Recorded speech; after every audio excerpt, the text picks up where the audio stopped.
Alors l'enjeu d'une thérapie du couple, est-ce que c'est de tout compte fait parvenir au bout du compte à déterminer qui a tort et qui a raison?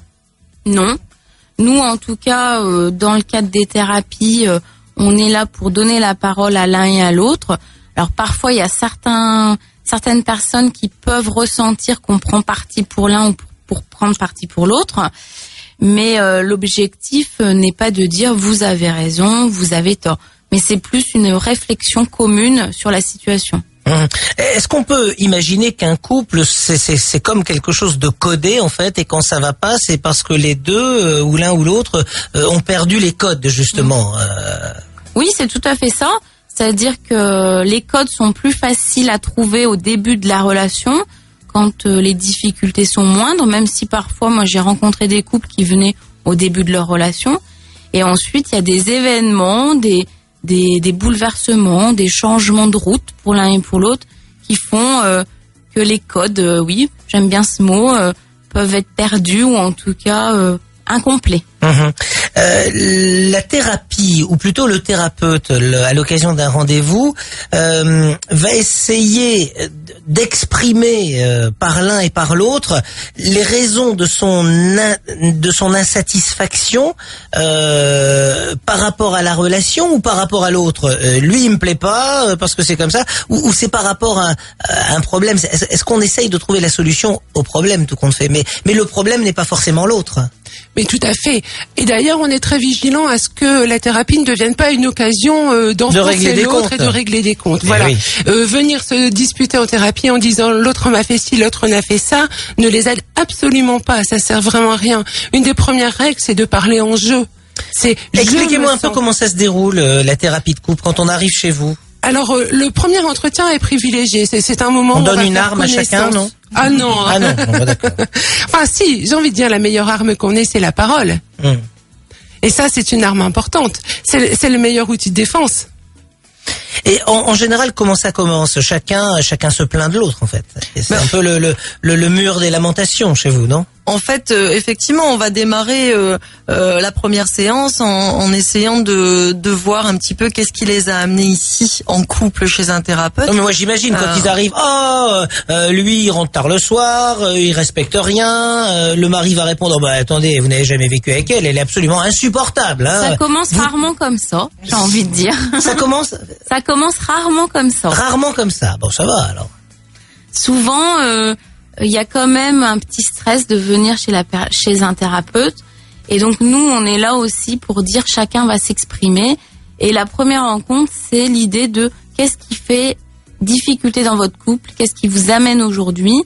Et cette première séance permet à la fois de mettre des mots sur les difficultés et déjà parfois d'aborder aussi les difficultés. Donc le but n'est pas de se plaindre en fait. Oui, tout à fait. Et j'avais envie de rajouter que pour nous, thérapeutes, c'est très important que le couple puisse repartir en apprenant des choses sur eux-mêmes et sur leur couple.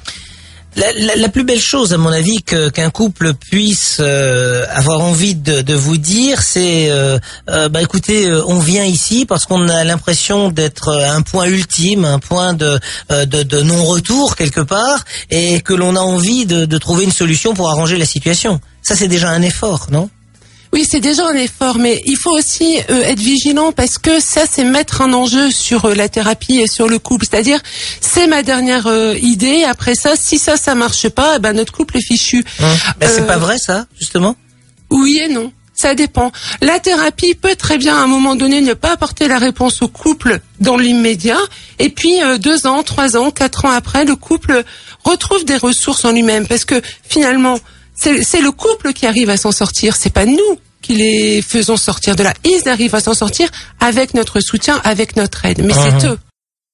Alors dites-moi un peu, mesdames, si les hommes ou les femmes vont réagir différemment à l'occasion de ces thérapies. Je dirais que souvent c'est les femmes qui appellent pour le premier rendez-vous. Mais une fois la rencontre qui commence, elles sont aussi étonnées que leur mari puisse s'exprimer. Elles partent du principe au départ qu'ils ne vont pas parler, et en fin de compte, alors ou dans l'échange ou par des fois il y a des supports qui font que Pourquoi les femmes vont vous dire par exemple, oh là là, il ne dit jamais rien, moi je sais pas ce qu'il a dans sa tête, j'essaye de le harceler, et là chez vous il parle.